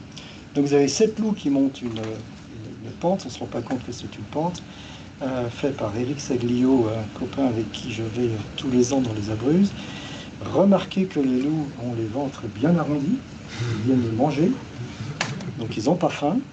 Vous avez en gros les 2 adultes à droite à l'avant, vous avez très certainement 2 subadultes, et puis vous avez clairement 3 jeunes de l'année. On est en octobre. Donc des jeunes qui sont nés fin mai, à peu près. Ils ont tous le ventre plein. Donc ces braves bêtes, ben, ils montent tranquillement tous ensemble. Et puis en face d'eux, il y a un cerf. Bon. Alors le cerf, il voit tout ça arriver, il va se pousser. Regardez. Il monte, il part pas en courant. Hein. Et les loups, ben, ils continuent leur chemin. Évidemment, ils ont vu le cerf, ils n'en ont pas grand-chose à faire. Et ils sont pleins. Et le cerf les regarde passer. Il est un petit peu tendu probablement, ça se voit pas, mais il laisse passer tout ça. Là, c'est un autre scénario. J'étais en train de regarder ce vieux cerf. L'image en bas à gauche est issue d'une vidéo pas très précise. Le louveteau passe. C'est à peine si le cerf a tourné la tête. Et quand il s'est pointé à 7 mètres de moi sous les branches, là, il a une vision d'horreur, il m'a vu. Et puis là, autre scénario, vous avez un cheval mort, premier plan à droite, et puis vous avez un ours assez jeune qui dit clairement à un loup casse-toi, et puis vous avez un autre loup, regardez en bas à gauche, vous le voyez, voilà, il est de face, et il y avait donc 2 loups qui étaient là. Alors là, c'était un truc assez dingue. C'est une vallée des Abruzzes. On était monté très tôt et on est arrivé de nuit. On s'est mis sous un buisson pour regarder ce qui se passe dans le vallon, parce qu'en général, il y a toujours des bonnes scènes qui s'y passent, des ours, des loups, des cerfs, tout ce qu'on veut. Et au lever du jour, je regarde avec les jumelles, je vois rien. Je regarde à nouveau, c'était un tout petit peu plus lumineux. Et puis je vois une masse de face. Et dans ce coup, je réalise, mais c'est un ours qui est en train de nous écouter parce qu'on est en train de s'installer. On est à 300 mètres. Et puis je regarde un peu mieux, oh, il y a un cheval mort, et nous, on va bien s'amuser. Donc on a passé 2 journées incroyables. Et dans les scénarios qu'on a eus, c'est qu'on a eu 3 ours, on a eu une meute qui sont tous venus en ordre dispersé à peu près tout le temps dans la journée, y compris au soleil à midi. Et ça venait et ça repartait entre les randonneurs. Donc autant vous dire que pour les gens qui se baladent, ils ont tous été regardés, nous non, parce qu'on était trop planqués. Mais c'était assez amarrant de voir le jeu d'acteurs et comment les loups se confondent là-dedans, mais c'est hallucinant. On ne voit rien. Donc vous avez les animaux qui sont remontés parce que le jour arrive et que les randonneurs vont arriver. Donc il y a les 2 loups qui sont déjà remontés. Ils ont aussi bien le ventre plein. Et puis vous avez l'ours qui arrive. Donc évidemment les loups s'écartent. Il va s'asseoir. Apparemment il hésite, j'y retourne pas. Ils sont tous un peu circonspects. Et puis voilà qu'il y a un cerf qui arrive. Et finalement, on se retrouve avec l'ours au même endroit, vous voyez à gauche, le loup à droite, l'autre loup, on ne le voit déjà plus, il a dû partir, et puis le cerf qui arrive sur cette entrefaite, qui lui ne sait pas encore ce qu'il y a à sa gauche. Donc il avance, et puis là il va arriver à un endroit où il va un petit peu tourner la tête à gauche, et regardez très attentivement, je repasse à l'envers, le loup il fixe autre chose. Là, il regarde le cerf qui arrive, et puis à partir de cette photo, regardez l'attitude du loup, il fixe autre chose. Et le cerf ne l'intéresse plus. Et puis là, le cerf, je crois que c'est sur cette image où il tourne un peu la tête, et oula, oui, il se rend compte qu'il y a un loup. Je ne sais pas s'il voit l'ours, s'il voit les deux. Enfin, déjà, le loup, il est en contrebas, c'est pas terrible. Donc, il part un peu plus vite. Il part pas en détalant, il part un peu plus vite, comme le précédent. Et le loup, il regarde toujours autre chose. Et voilà ce qu'il regardait, le loup. Et alors, les Italiens, ça parle très fort. Donc nous aussi, on les entendait arriver, mais après le loup quand même. Et évidemment, stupéfaction, devant eux, il y avait ces 3 espèces incroyables. Donc ils ont tout fait barrer. Mais ce qui était intéressant, c'était de voir le jeu d'acteurs. Et donc, le cerf, là, pour le coup, il détale. Alors bien. Le loup, il regarde les gens. L'ours, il se retourne parce qu'il a dû entendre les gens, puis surtout, il entend le cerf qui détale. Et l'image suivante, le cerf, il va dégager. L'ours dégage. Et le premier qui avait entendu est le dernier à dégager. Donc ça, c'est intéressant parce que, si vous voulez, les cerfs, la distance de fuite par rapport à un loup, c'est la capacité de course. Hein, il est en bas, c'est un petit peu plus inquiet qu'au-dessus, mais il part, il s'écarte de la distance de course. C'est vraiment, c'est pas loin, c'est des dizaines de mètres. Mais par rapport à l'homme, tous les cerfs, je ne sais pas si vous avez déjà vu ça en montagne, vous voyez un cerf en montagne, il part à la distance d'une carabine. Hein. C'est des centaines, c'est 10 fois plus loin. Et puis il disparaît du paysage. Généralement, il ne va pas rester. Donc il passe la crête et puis on ne sait pas ce qu'il fait. Bon, les loups, ils ont cette attitude incroyable de regarder les hommes, ils prennent beaucoup de risques. Parfois, il n'y a pas beaucoup de fusils dans le parc des Abruzzes, mais quand même. Et donc ça, c'est intéressant parce que vous voyez que on a vraiment une très très grande différence d'attitude de la crainte d'un homme ou d'un loup pour le cerf, et on va retrouver ça avec d'autres ongulés sauvages. Et là, je vais vous remontrer à nouveau ce que je vous évoquais tout à l'heure avec quelques photos, c'est l'organisation spatiale. Vous avez sur cette image la forêt de Percé, au sud du Mans, que j'ai étudiée parce qu'il y a l'autoroute A28 qui devait se construire, et il était question de positionner des ouvrages pour la faune. Et dans cette représentation, vous avez un pointillé, parce que c'est une façon commode de le représenter, mais ce n'est pas une limite nette, qui est la limite au-delà de laquelle on ne trouve pas d'indice de cerf. Donc j'ai parcouru tout l'espace dans cette zone qui fait quand même 40 km du nord au sud et 20 km d'est en ouest, c'est quand même assez grand. Et les hachuries rouges correspondent aux zones de concentration des biches jeunes avec donc peu de mâles. Vous voyez ce que je vous montrais tout à l'heure en photo. Et ça se traduit ici par plus de la moitié de l'effectif, mais on va retrouver ça dans la plupart des populations de cerfs, y compris en montagne. À la différence qu'en montagne, il y a la variation altitudinale des animaux qui montent et qui descendent en fonction évidemment de la disponibilité en herbe. Mais dans les forêts de plaine, on n'a pas ça, et on a toujours plus de la moitié de l'effectif qui se rassemble dans 1/5 de la surface. Vous imaginez l'effet de concentration que ça représente. Et quand les gens disent sur ma forêt, j'ai par exemple 5 cerfs aux 100 hectares, c'est absurde. Vous avez 5 cerfs dans le rouge ou dans le vert orange. C'est la même population. Et à quel moment de l'année? Ça aussi, ça bouge, parce que là, je vous montre une représentation plutôt en hiver, pour ce qui concerne la concentration. Mais elle demeure aussi en été. Alors, il peut y avoir des variations en fonction des ressources alimentaires. Donc, il y a des petites nuances. Mais vous voyez, une autre couleur, c'est des contrachures bleu et mauve. Là, ça correspond à des zones où les mâles se rassemblent, au printemps et en été. Et c'est les zones aussi où ils vont refaire leur bois. Vous savez, ils perdent leur bois tous les ans. Et donc, ils les refont dans ces zones-là. Et puis après, vous avez des zones où vous avez plus d'eau du orange que du jaune. Il y a une présence de cerfs. Il y a de temps en temps des biches qui vont sur les périphéries, mais beaucoup moins. Mais en gros, dans tout ce qui est périphérique, vous avez 3/4 de mâles, 1/4 de femelles. Et puis vous avez des zones qui sont juste hachurées en jaune parce qu'il y passe un cerf de temps en temps. Il y a très peu de présence. Puis au-delà de ces limites, peut-être que de temps en temps, il y a un cerf, mais ça ne doit pas être très fréquent. Voilà, donc on arrive à faire une carte et montrer cette organisation. Et du coup, il y a eu aussi tout un raisonnement sur les ouvrages. En gros, vous voyez que Pointillé, qui est l'autoroute, là vous avez un damier intermédiaire entre du rouge et du bleu. Le plus gros ouvrage est fait là. Et puis vous en avez quelques autres qui permettent de rejoindre le petit chapelet de forêt qui est au sud, parce qu'après il y en a une autre plus loin, et donc il peut y avoir des échanges plus loin. Et puis au nord, on voit une ligne de forêt à l'époque où il n'y a pas de cerfs, mais il y a quand même un enjeu pour les chevreuils, les sangliers, et puis aussi les carnivores forestiers, il n'y a pas que les cerfs. Donc voilà, cette illustration, c'est intéressant parce que ça vous montre que les populations de cerfs ont une utilisation de l'espace très très hétérogène. On va regardez des cartes un petit peu équivalentes, représentées différemment sur les forêts de Fontainebleau en bas à droite, Rambouillet à gauche, avec l'agglomération parisienne. Donc en noir, en gros, c'est l'urbain. Les gros traits noirs, c'est la Seine ou des grands axes routiers. Le jaune, c'est des forêts non utilisées par le cerf. Orange, c'est des plaines parcourues par les cerfs. Rouge, ce sont des forêts utilisées par les cerfs. Et là, je n'ai pas fait la nuance, j'ai juste mis les noyaux de population, biches et jeunes, les damiers qui sont noirs et une sorte de verdâtre. Donc vous en avez un en forêt de Fontainebleau qui correspond à une propriété privée à l'époque, très importante. Dans les années 50, il y a très peu d'arbres, hein. C'est l'Écosse, hein. C'est les Landes.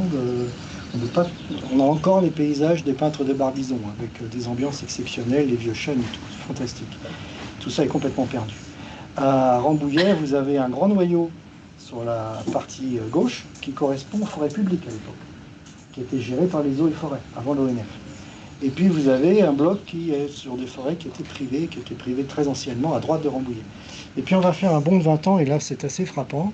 L'autoroute A6 est créée, donc passe en forêt de Fontainebleau, plein dans la propriété privée dans laquelle le noyau de population cerf se scinde en deux, et on a une installation dans les sols, dans une autre propriété privée d'assez grande taille. Et puis au nord, vous avez un autre noyau qui s'est installé. Par contre, ça n'a pas changé sur Rambouillet, mais il n'y a pas eu de grande modification. Les noyaux sont un petit peu moins gros, mais l'organisation est en gros la même, hein. Je vous remets la photo d'avant pour que vous ayez à nouveau l'image, voyez. Et regardez le jaune qui s'étend. C'est juste la déprise agricole. Hein, l'élevage est en train de partir en quenouille. Donc les coteaux se boisent et on perd les pelouses calcicoles. Donc on perd des milliers d'espèces au profit de quelques espèces forestières. C'est un autre sujet, mais c'est à signaler. Et puis alors là, le choc, on fait encore 20 ans. Et on a l'impression qu'il se continue. Mais en fait, il y a un haut niveau de fragmentation. Le cerf s'est étendu et est venu sur toutes les barrières. Donc on a l'autoroute A6 qui continue à être une barrière. Regardez le nombre de noyaux dans la forêt de Fontainebleau. Le noyau de l'Essonne n'a pas changé. Il y a un autre noyau qui s'est installé contre l'autoroute A11 qui va à Chartres, Orléans et doublé par le TGV par la suite. Et regardez le nombre de noyaux dans la forêt de Rambouillet. Alors là, je vous les montre avec les entourages en jaune. Et tous ces noyaux correspondent à des propriétés privées ou à Fontainebleau un terrain militaire. Et les noyaux jaunes sont les nouveaux noyaux. Et je vais vous le repasser à l'envers. Regardez à gauche les 3 noyaux qui sont chez 2 banquiers et un avionneur célèbre. Regardez avant. C'était la forêt publique. Et ces forêts existaient, les propriétaires étaient là. Qu'est-ce qui s'est passé? Dans les années 80, dans l'agglomération parisienne, vous avez une pression des gens qui ont du temps libre et des voitures. Et ça se promène. Et donc on a un basculement social qui se fait de manière assez rapide en un peu moins de 10 ans. Moi je l'ai vécu, j'ai commencé à la fin des années 70, j'étais à l'école, j'avais 15 ans, hein. Mais j'ai vu ça. Et du coup, on a une explosion des noyaux de population des forêts publiques qui se rassemblent dans les forêts privées. Donc rappelez-vous l'équilibre agro-sylvo-synergétique, l'équilibre économique. Vous êtes un propriétaire forestier. Vous aviez avant des serres raisonnablement parce que c'était dans la partie publique, mais il n'y avait personne. Et vous faites du chêne et vous vous retrouvez avec un paquet de cerfs qui arrive. Ça se passe pas bien. Donc vous voyez, c'est très intéressant parce que vous avez un effet de changement de comportement des gens qui vivent dans l'agglomération parisienne.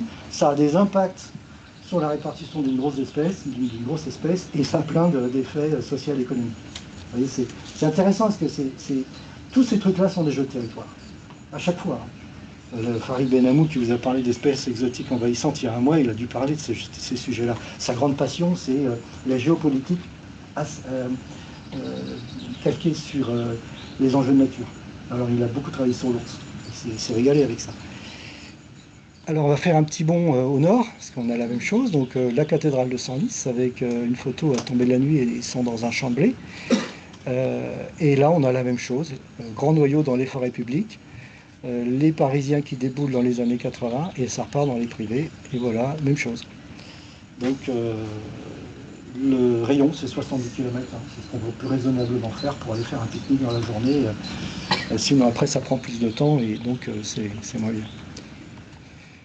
Alors, si vous voyez ces premières illustrations, ça vous montre que si vous voulez disperser les cerfs, vous lâchez les citadins. Ça marche très très bien. Mais maintenant, on va prendre le scénario, vous lâchez les loups. Donc là, on est dans les monts Cantabriques, c'est une population de cerfs que j'ai étudiée. J'ai eu la chance de l'étudier avant que les loups augmentent vraiment de manière importante. Donc c'était à la fin des années 80. Et vous avez une représentation à gauche avec les hachurés. La zone hachurée du nord, c'est la zone de concentration de biches jeunes. Celle du sud, c'est plutôt les zones utilisées par les mâles, mais quand la végétation se pousse, parce qu'on est plus haut en altitude. Donc là, c'est un peu plus tard dans le printemps, mais vous avez un déplacement altitudinal qui se fait ici en distance, parce que c'est des massifs qui sont échelonnés. Au sud, vous avez la ligne de crête de la cordillère, on est au nord-ouest de l'Espagne, et vers le nord, ça va vers la mer. Donc ça descend, puis on va vers le nord. Et les loups ont augmenté, ils ont fini par se trouver en meute avec des jeunes, de 5-6 individus. Et là, sur cet espace-là, alors ça fait 5000 hectares la surface, la densité d'ailleurs est à faire trembler tous les forestiers bien constitués, parce que sur 5000 hectares, là il y avait plus de 1000 cerfs. Alors déjà plus de 1000 cerfs sur 5000 hectares, les gens ne comprennent pas, mais il y avait 850 vaches, 100 chevaux, des chèvres, les chevreuils on ne sait pas les compter, des isards, oui, c'est une pression de pâturage qui paraît absolument dingue. Tout le monde dit c'est pas possible, ça peut pas tenir, mais si, parce que c'est très arrosé, il fait pas très froid, c'est de l'océanique montagnard, et puis il y a un phénomène, mais là j'ai pas le temps de rentrer dans le détail, j'ai mis une dernière diapo là-dessus, mais je vous l'évoque à ce stade, il y a une complémentarité des herbivores entre les vaches, les chevaux qui pâturent et les cerfs. Et ça permet de doper trois choses, la structuration de la végétation, qui entraîne une diversité associée énorme, la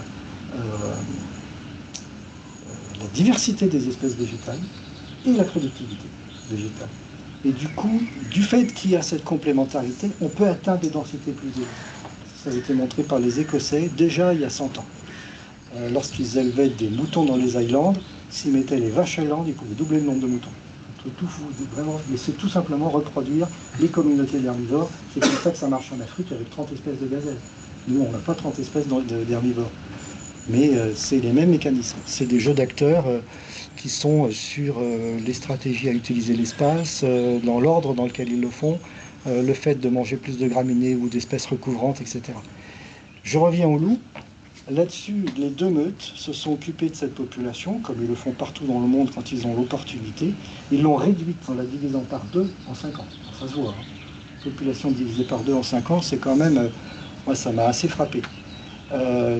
Vous avez à droite les zones où se situe le brame, et donc les zones où on a l'essentiel des femelles et jeunes. Et vous remarquez qu'on a une fragmentation de ces zones, mais ils n'ont pas changé d'endroit. Donc il n'y a pas eu de modification au sens, c'est parti dans la montagne d'à côté, où ça s'est divisé en plein d'endroits. C'est juste, la réduction se traduit par une réduction des surfaces, mais sur les mêmes surfaces. Je vous rappelle ce qu'ont fait les citadins sur les forêts tout autour de Paris. Et puis là, on a rebelote le même scénario, on est au Yellowstone, le parc national n'est pas chassé, mais c'est chassé sur les marges. Sur les marges, il y a des zones non chassées, les wapitis s'y concentrent, les loups viennent se servir, mais les wapitis restent dans les zones où ils ne sont pas chassés. Donc la pression de chasse oriente l'organisation spatiale des wapitis, c'est les cerfs, les wapitis, c'est la même chose, c'est les cervus, et c'est pas les loups qui font le job. Donc vous voyez, c'est pas facile à entendre pour, évidemment, quand on cherche absolument à défendre le loup avec des arguments rationnels. Je pense qu'il faut quand même rappeler que il faut se calmer sur les arguments rationnels. Évidemment, les loups ont un rôle écologique, hein, ils vont chasser les proies affaiblies, ils vont faire leur job, ils vont réduire les populations, de toute façon, vous l'avez vu, divisé par deux. Mais il ne faut pas chercher des fonctions systématiques et des argumentations, comme on ne le fait pas pour de l'art. Voilà, on a des bêtes à problème. Il faut vivre avec. Les cerfs, c'est des bêtes à problème.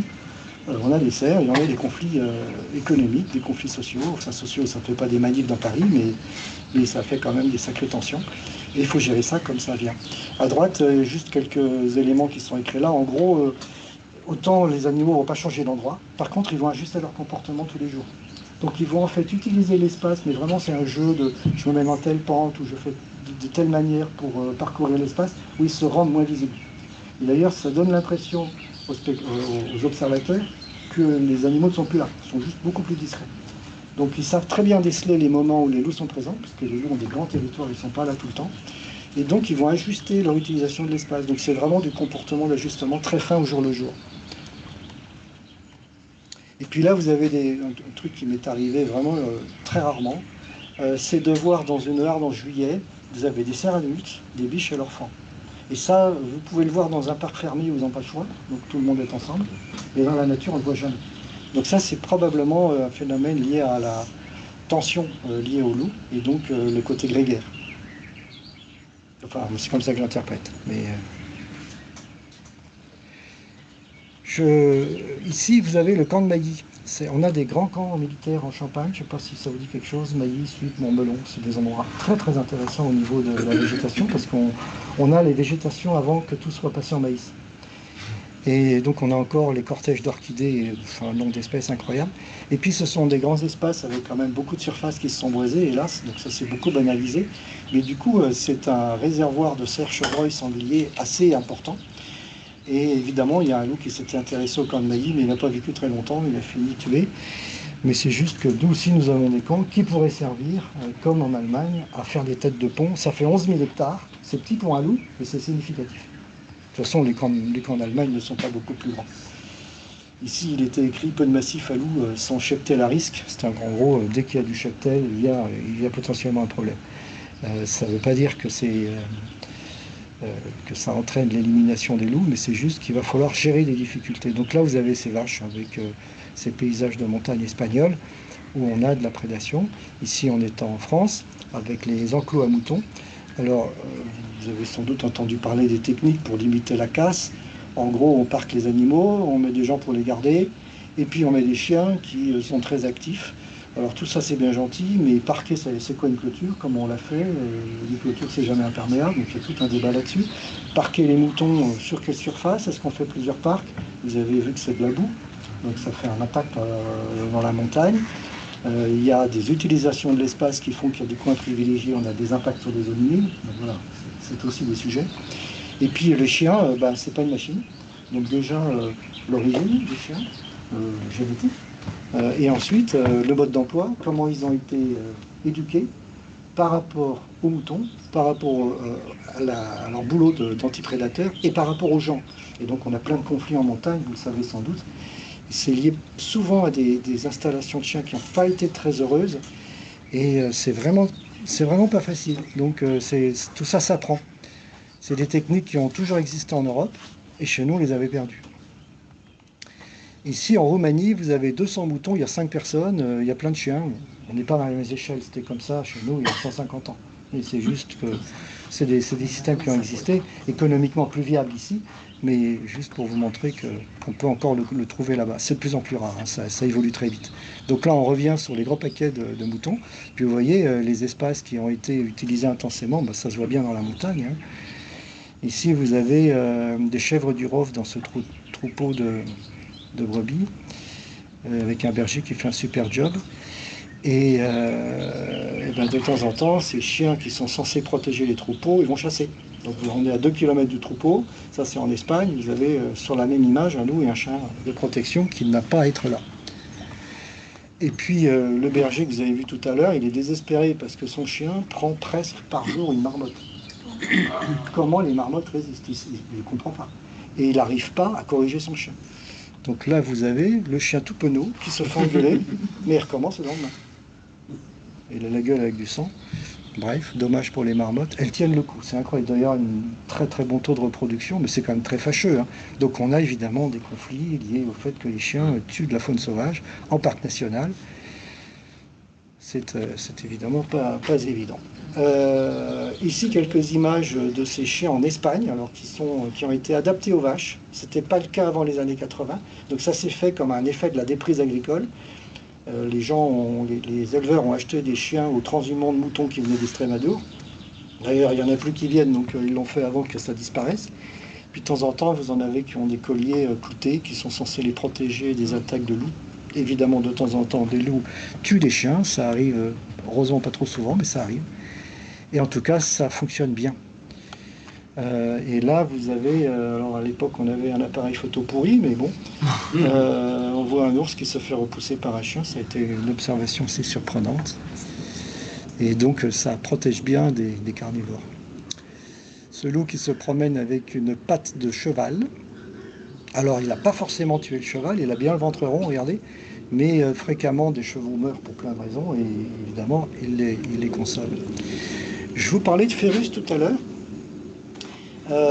Depuis maintenant plus de 25 ans, il y a un programme d'aide berger qui est assez incroyable. Les gens viennent de partout, ça peut venir de la montagne, de Paris, de toutes les villes. Il y a eu 800 bénévoles qui sont venus aider les éleveurs. Vous voyez, 120 éleveurs, 14 départements, 15 508 jours de présence. C'est quand même pas une paille. Hein. Autant dire que le ministère est très content quand il voit ça, parce que évidemment c'est une aide pour les éleveurs qui acceptent la démarche. Plus de 1000 missions. Et puis ça aide vraiment les gens. Il y a eu 1% de prédation sur la présence des bénévoles. Ça veut dire que vraiment ça calme le jeu au niveau de la prédation. Donc d'ailleurs, quand les gens y vont, très peu voient des loups. Hein. Ils voient surtout la montagne, les moutons et la difficulté du métier. Il y a des bénévoles qui deviennent anti-loups, parce que ça discute, tout arrive. Donc ça fait partie du jeu. Et puis c'est aussi pour les bergers, c'est une présence avec une charge mentale qui est évidemment abaissée, parce qu'il y a une tension nerveuse à ne pas savoir quand est-ce qu'un loup va débarquer. Enfin, nous on est bien gentils, on est des observateurs, on vit en montagne, on apprécie le paysage, on ne vit pas ça. Moi j'ai juste passé une nuit en Roumanie où on entendait les chiens aboyer sur un troupeau, les loups qui étaient autour.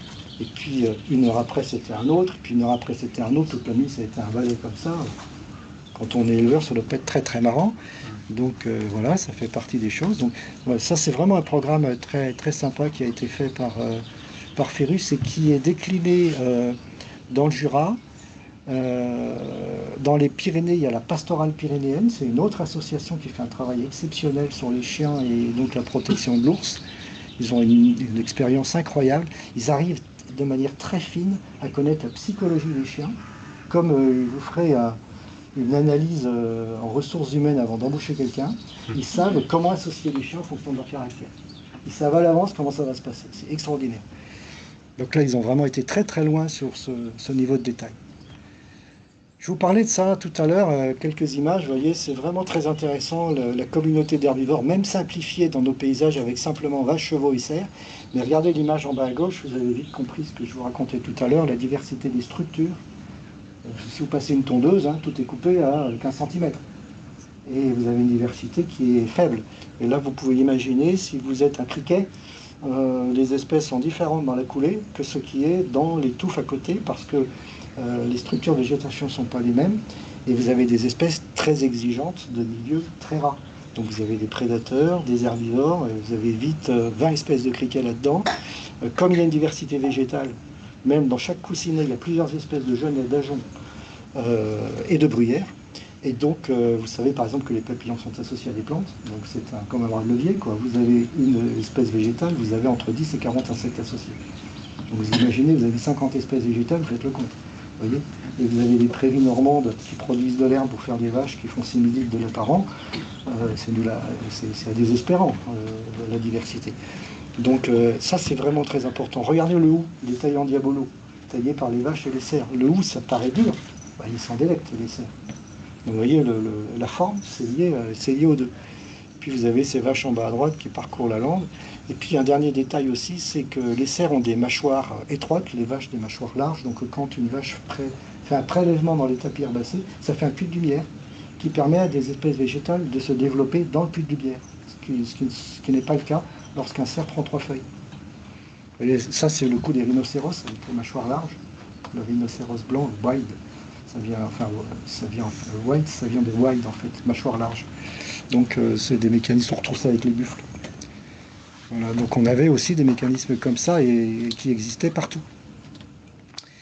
Et quelques points que je vous ai racontés. C'est très hétérogène, vous voyez, au niveau du loup. Il y a une expansion qui peut aussi être bien comprise avec les mosaïques à la fois sociales et culturelles. Quand vous pensez à l'Italie, c'est un pays récent.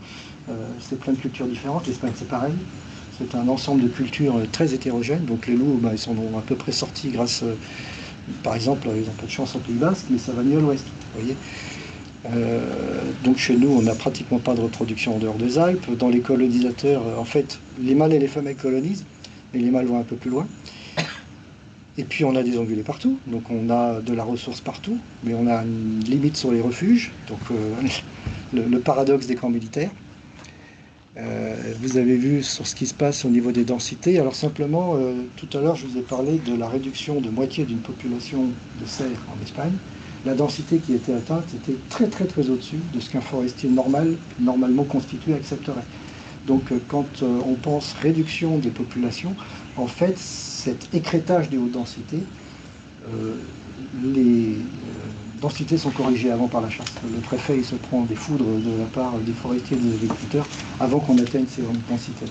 Donc hélas, nos milieux, on n'est pas dans le Yellowstone, quoi. Il y a du monde partout, il y a du usage partout.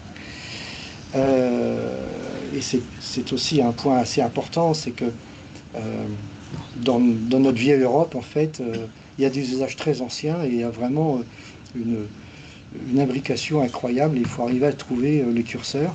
Et Todd Fuller avait dit un truc tout simple, hein, c'est que les loups, il n'y a pas besoin de faire des grandes études. En gros, il est là où il a mangé et où il n'est pas tué. C'est tellement évident. Hein. Quand vous regardez la répartition de plein d'espèces, et où sont les ressources, où sont les refuges. Il ne faut pas les chercher très loin. Il y a eu le problème du déclassement de la Convention de Berne, qui va avoir des conséquences sur la directive Habitat. Donc tout ça est encore dans les limbes de l'aspect juridique, mais évidemment, ça va conduire à plus de tirs de loups.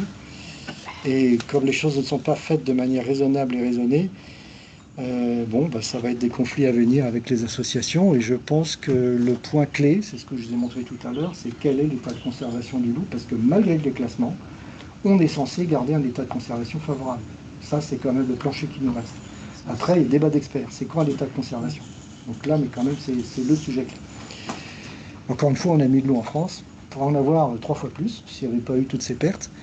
Et puis, on va veiller au grain pour qu'on les conserve. Et puis, on a le chacal qui arrive depuis 2017. Donc, il y a de plus en plus, ça reste encore faible, mais on a des observations qui se font dans des endroits inattendus. Je crois qu'un des derniers en date qui est quand même marrant, c'est au Havre, dans les Roselières, hein, juste avant le port industriel. Donc, voilà. Et puis sinon, chez nos voisins, on a des gens qui montrent qu'ils sont contents d'avoir des loups et des ours. Donc vous voyez, ça c'est version italienne, dans les Abruzzes. Alors c'est quelque chose qu'on aimerait aussi voir chez nous. Ici en Allemagne, autour du lynx, avec ces images et la pédagogie. Et puis là, des équipements qui sont faits en Espagne, dans les zones à ours. On aimerait aussi avoir ça dans les Pyrénées. Donc dans 2 villages différents, une prairie qui est dédiée, où les gens viennent, tels des ornithologues sur une digue, et regardent la pente d'en face, et vous voyez l'ours qui est en train d'ailleurs de regarder les gens, qui sont tous en train de dire il est là. C'est assez spectaculaire, il peut y avoir 100 personnes, donc ça permet à plein de gens d'en voir. En plus, il y a de la stimulation, parce que tout le monde n'est pas attentif, donc quand il y a un ours qui se pointe, en général, il est vu par au moins quelques personnes. Et c'est aussi intéressant. C'est un côté un peu artificiel, évidemment, mais bon. Après, il y a des endroits où on peut aller observer la nature sans se retrouver dans un bain de foule. Et puis ça, c'est qu'on aimerait voir les petits louveteaux dans les plaines françaises. Et voilà, j'ai fini le tour. La balade.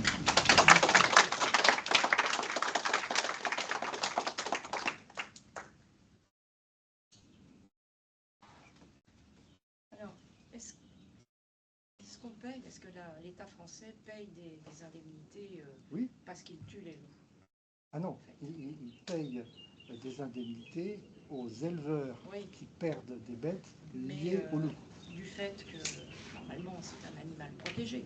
Oui. Donc, théoriquement, on ne devrait pas les tuer. Non, c'est des dérogations. Mais on abuse des dérogations. Le caractère exceptionnel a explosé.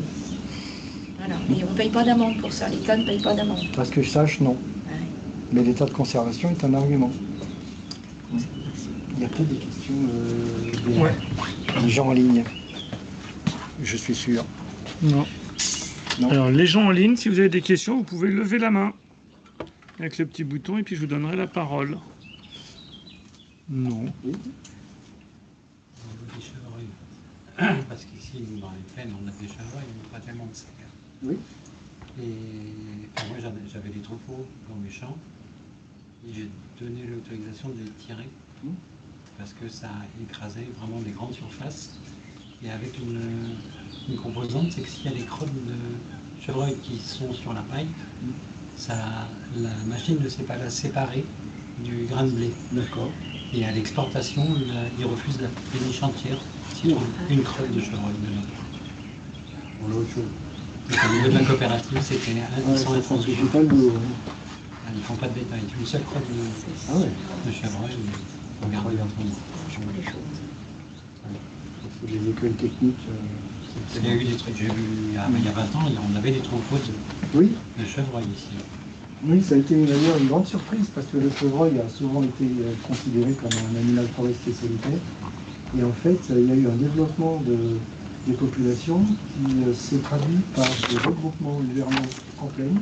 C'était spectaculaire dans le Petit Picard, tous les Hauts-de-France, enfin la Picardie à l'époque.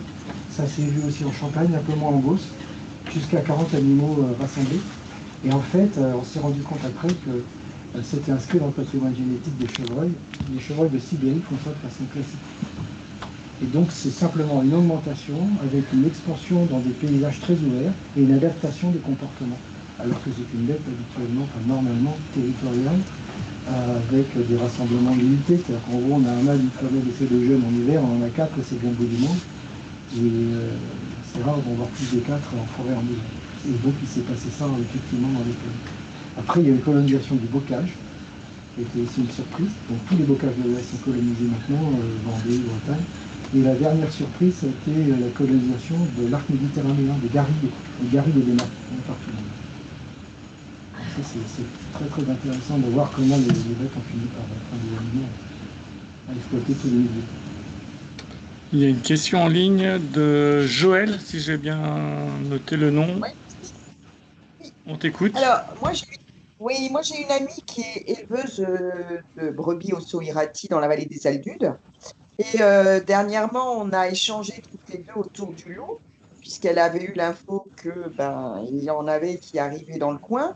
Et j'étais assez surprise du manque d'informations que les éleveurs ont sur les moyens qu'ils ont et qui sont proposés, à savoir les chiens. Hein. C'est moi qui lui ai parlé des patous, des bergers d'Anatolie et qui lui ai montré des photos de ces chiens. Elle et son mari ne savaient rien sur comment protéger leur troupeau. Ah oui, c'est étonnant, ça veut dire que les chambres d'agriculture n'ont pas fait le job, mais ça on l'a vu ailleurs et dans d'autres contextes. À minima, parce que c'est leurs interlocuteurs, les services techniques Ouais, agricoles. Oui, ouais. hélas. Oui. Qui fait que, avec le tempérament des Basques, ça allait se terminer en carnage pour les loups, quoi. Mm. Voilà. Elle, Ah oui, ils font du mouton, ces amis-là. ouais, Et c'est voilà. et Mm. c'est du laitier. Ouais, c'est du laitier pour faire du fromage, pour faire l'osso Oui, irati. oui, oui, comme c'est classique au Pays Basque, du coup c'est encore plus dur. Voilà. Mm. Oui, oui.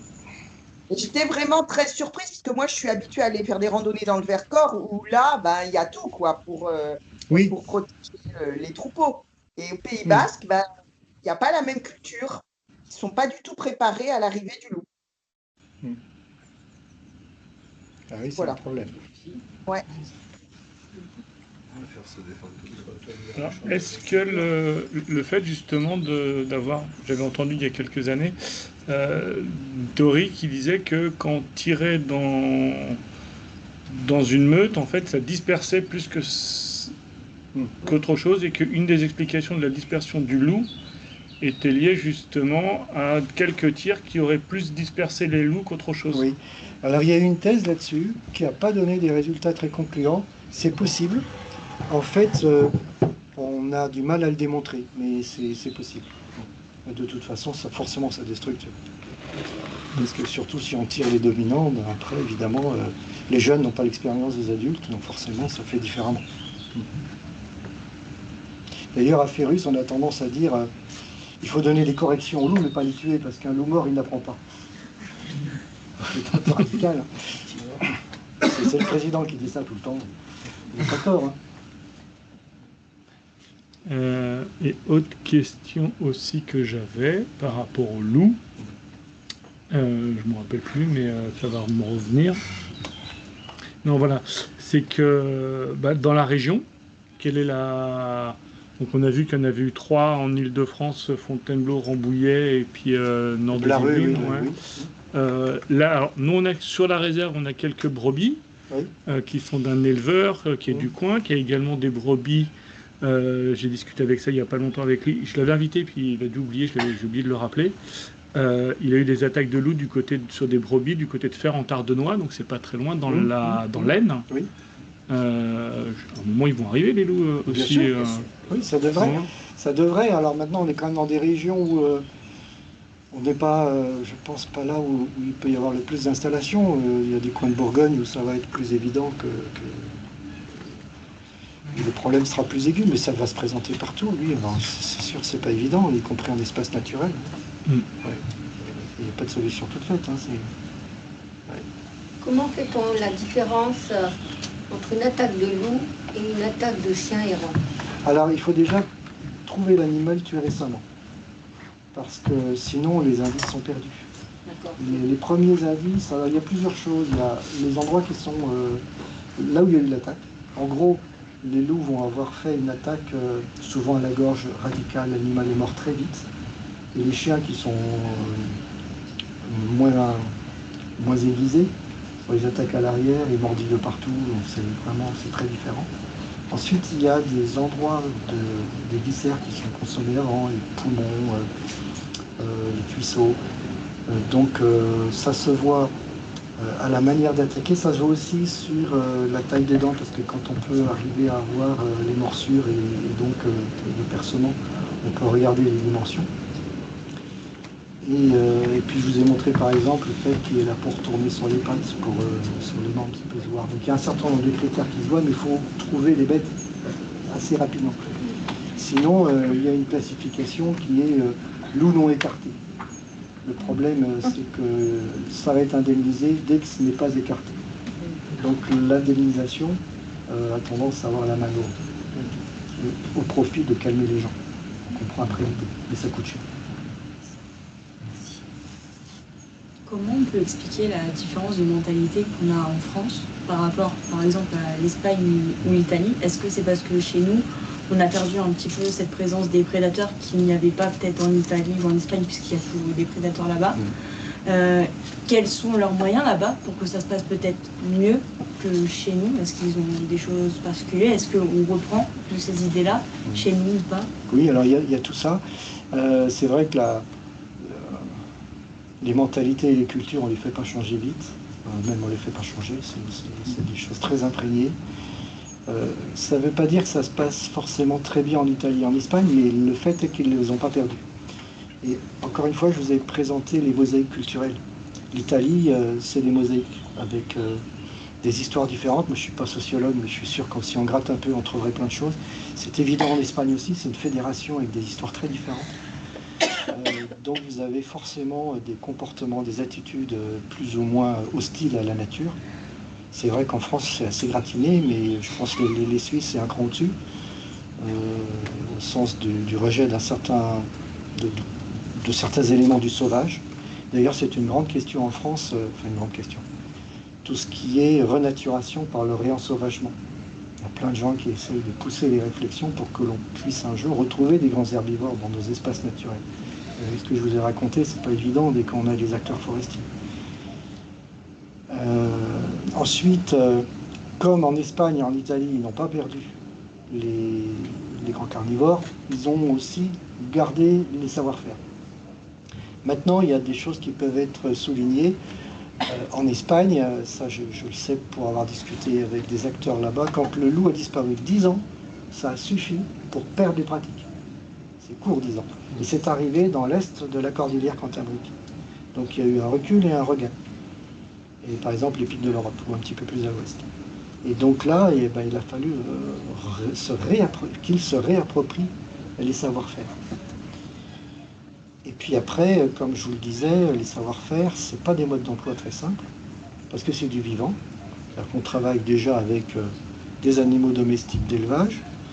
Le loup, c'est aussi particulier, et les contextes, c'est une bête extrêmement adaptable.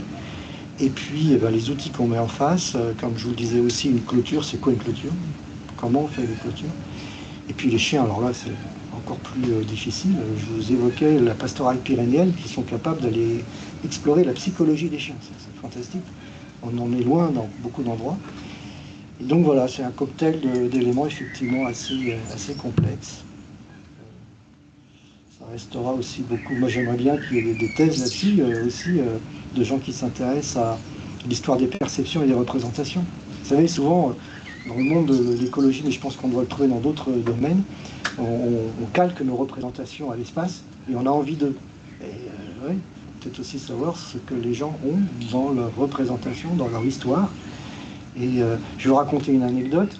J'ai accompagné le contournement de Strasbourg autoroutier. Vous savez que ça fait quelques vagues, hein, avec quelques manifs. Bon, c'était pas Notre-Dame-des-Landes, mais c'était pas mal.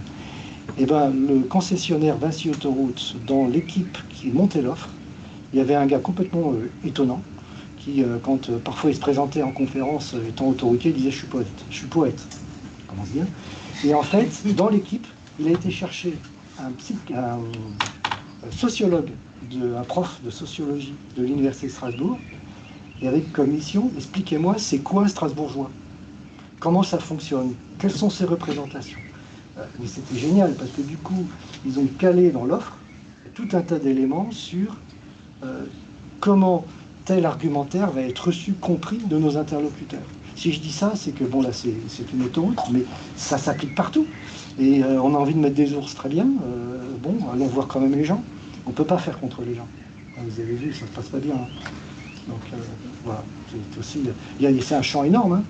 C'est à la fois l'aspect, les approches d'anthropologie et de sociologie qui sont complémentaires. Voilà, je ne connais pas, c'est juste qu'il y a des ingrédients super à creuser, mais je ne suis pas expert de ces domaines. Des savoir-faire qui se sont perdus pour la cohabitation entre les humains et les loups. J'ai lu un commentaire dans une pétition que j'ai signée, bien sûr, qui disait que cette personne disait que ses grands-parents étaient éleveurs de moutons et que tous les villageois se réunissaient pour mettre leurs moutons ensemble dans une zone protégée et que tous les jours, ils mettaient dans un endroit bien approprié tous les restes de nourriture pour les loups. Et ils disaient qu'ils n'avaient jamais eu de problème avec les loups. Ils les entendaient hurler, mais ils n'étaient jamais venus attaquer le troupeau. Parce que je pense que le loup est opportuniste et s'il a de la nourriture toute prête, il va aller la chercher. Et en plus, quand vous avez une famille de loups qui est quelque part dans une région, je pense qu'ils sont quand même un peu territoriaux. Si vous chassez un loup, il y en a forcément un autre qui va revenir. Donc, et ça, je pense que ce sont des techniques traditionnelles qui se sont perdues et je ne sais pas si ça peut se remettre en place. J'ai jamais entendu parler de ça, mais pourquoi pas. Maintenant, quand vous voyez le territoire d'une meute, classiquement dans les Alpes, alors récemment avec des densités plus élevées, c'est un peu moins que ça, mais c'était 200 km², 20 000 hectares. Donc c'est quand même assez grand, et là-dedans vous avez plusieurs villages. Donc après, il faudrait creuser cet exemple pour voir comment ça va être mis en place. Mais de toute façon, toutes ces pistes-là sont à regarder. Au lieu de mettre les animaux à l'équarrissage, on pourrait leur mettre dans un endroit dédié. C'est ce qu'ils font pour les vautours, en fait. Oui. Oui. Ça a amené beaucoup de sujets, ça. La vache folle en 2001, ça a été un carton. Hein. D'un seul coup, toutes les bêtes devaient passer à l'équarrissage. Ça a été un festival pour les entreprises qui se sont montées pour aller chercher les bêtes en montagne. C'est devenu un marché. Puis après, quand il a fallu revenir en arrière, il y a du chômage. Incroyable. Dans les Asturies, dans les années 2000, ils sortaient 5000 vaches de la montagne. Résultat, les ours se sont mis à attaquer les ruchers comme ils ne l'avaient jamais fait. Non mais les conséquences de ces décisions, c'est incroyable. Et alors les vautours, évidemment, c'était normal. Donc il a fallu beaucoup de persuasion par les associations pour pouvoir remettre des bêtes. Il y a eu un travail au niveau de la Commission européenne Et justement, les amis espagnols ont fait partie des lobbyistes efficaces là-dessus. Il y a tout un collectif d'associations qui s'en est occupé.